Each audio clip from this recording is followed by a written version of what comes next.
minors and cofactors of the elements of determinant. Solve example. Now this is a determinant of order 2 where there are 4 elements in this determinant. तर या determinant मध्ये 4 घटक आहेत, 4 elements आहेत. तिथे आपल्याला find out काय करायचं आहे, मायनर्स आणि कोफॅक्टर्स हे आपल्याला इथे फाइंड करायचं आहे. आपल्याला इथं कोफॅक्टर ऑफ अँड मायनर ऑफ 2 ह्या एलिमेंटचे आपल्याला मायनस आणि कोफॅक्टर फाइंड आउट करायचे. आता इथे A11, A12, A21, A22 हे काय आहे, हा पण एक डिटर्मिनंट आहे. ह्याची ऑर्डर किती आहे, 2 आहे, ऑर्डर 2 आहे. ह्याच्यामध्ये 4 एलिमेंट्स आहे आणि it is equal to 2, -2, 3, 4 and 7. Now minor of 2. तर 2 हा कोणत्या पोझिशनला आहे, तर हा इथे A11 ला आहे. म्हणजे इथे फर्स्ट रो ला आहे तो आणि फर्स्ट कॉलमला आहे. इकडे सगळं आपण ह्या रो म्हणतोय ना, हा फर्स्ट रो आहे आणि हा सेकंड रो आहे. फर्स्ट रो मध्ये कोणते एलिमेंट्स आहेत, 2 आणि -3 आणि सेकंड रो मध्ये 4 आणि 7 आहेत. आणि कॉलम मध्ये फर्स्ट कॉलम मध्ये 2 आणि 4 हे एलिमेंट्स आहेत आणि सेकंड कॉलम मध्ये -3 आणि 7 हे एलिमेंट आहे. तर इथे आपल्याला मायनस आणि को फॅक्टर कशाचे काढायचे आहे, तर इथे हा जो एलिमेंट आहे, हा जो घटक आहे A11 च्या ठिकाणी त्याचे आपल्याला मायनस काढायचे आहेत आणि को फॅक्टर काढायचे आहेत. तर मायनर कशाने आपल्याला लिहायचं आहे, M11 M घ्यायचं मायनरसाठी, M फॉर मायनर. आणि 11 काय घेतलंय, तर हा फर्स्ट रो आणि फर्स्ट कॉलम मधला हा एलिमेंट आहे म्हणून इथे आपण 1 घेतले. आता ह्याचा आपल्याला मायनर काढायचा म्हणजे काय की ह्या कॉलम मध्ये आणि ह्या रो मध्ये नसलेला एलिमेंट घ्यायचा आहे. तर तो कोणता एलिमेंट आहे, 7, म्हणून आपण 7 घेतलेला इथं. आता इथे को फॅक्टर ऑफ नंबर 2 याच्यासाठी काय फॉर्म्युला आहे, तर इथे आपण C11 को फॅक्टर 2 हा कोणत्या कॉलम मध्ये आहे आणि कोणत्या रो मध्ये आहे, तर 1 रो आणि 1 कॉलम मध्ये आहे. त्यासाठी फॉर्म्युला आहे -1 आणि 1 + 1 हा नंबर कशाचा आहे, रो नंबर, आणि हा आहे column number. 1 is here row number and 1 is here column number. -1 1 + 1 into M11 into M11 -1 square किंवा -1 स्क्वेअर आणि M11 किती आहे, 7 आहे. Now -1 square means -1 into -1 equal to +1. Therefore 1 into 7 equal to 7. Therefore cofactor of 2 is also 7. आता इथे 2 च्या ऐवजी आपल्याला हा नंबर घ्यायचा आहे.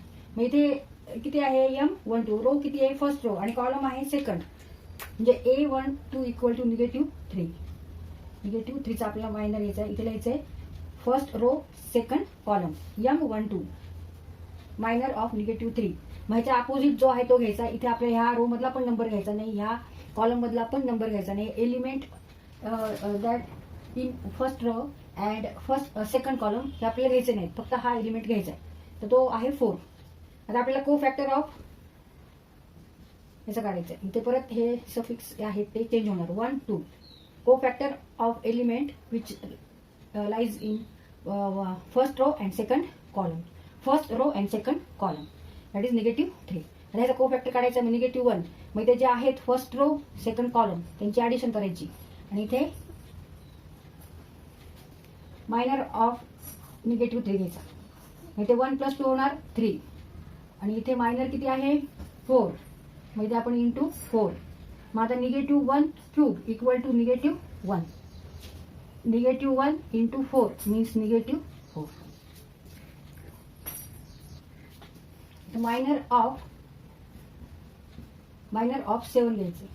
मायनर ऑफ 4 घेऊ आता आधी. 4 मायनर ऑफ 4.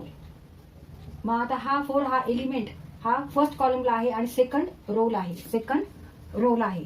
त्याच्यामुळे सेकंड रोचा आधी हे घ्यायचं आहे नंबर आणि नंतर कॉलम आहे 1 इक्वल टू. आता ह्याच्या कॉलम मधला आणि ह्याच्या रो मधला नंबर नसलेला घ्यायचा. तर तो कोणता आहे, remaining element is -3. The cofactor of 4 C21 equal to -1 2 + 1 into M21 equal to -1³ or -1³ and M21 is -3 equal to -1 into -3. Now negative becomes here positive. Answer is here 3. आता हा एलिमेंट घेऊ 7. आता तो कोणत्या पोझिशनला आहे, त्याची पोझिशन काय आहे, सेकंड रो आणि second column. Minor of 7 is 2. ह्या कॉलम मधला आणि ह्या रो मधला एलिमेंट घ्यायचा नाहीये, म्हणजे 4 नाही घ्यायचा, निगेटिव्ह 3 नाही घ्यायचा. Remaining element is 2. Therefore M22 equal to 2. नाव को फॅक्टर ऑफ 7 म्हणू आपण. आता C22 equal to -1. 2 + 2 into M22 -1 raised to 4 into M22 is into 2. Now -1 raised to 4 means negative square into -1 square means 1 into 1 equal to 1. 1 into 2 equal to 2. तर ह्याप्रमाणे आपल्याला आता उरलेले example solve करायचे.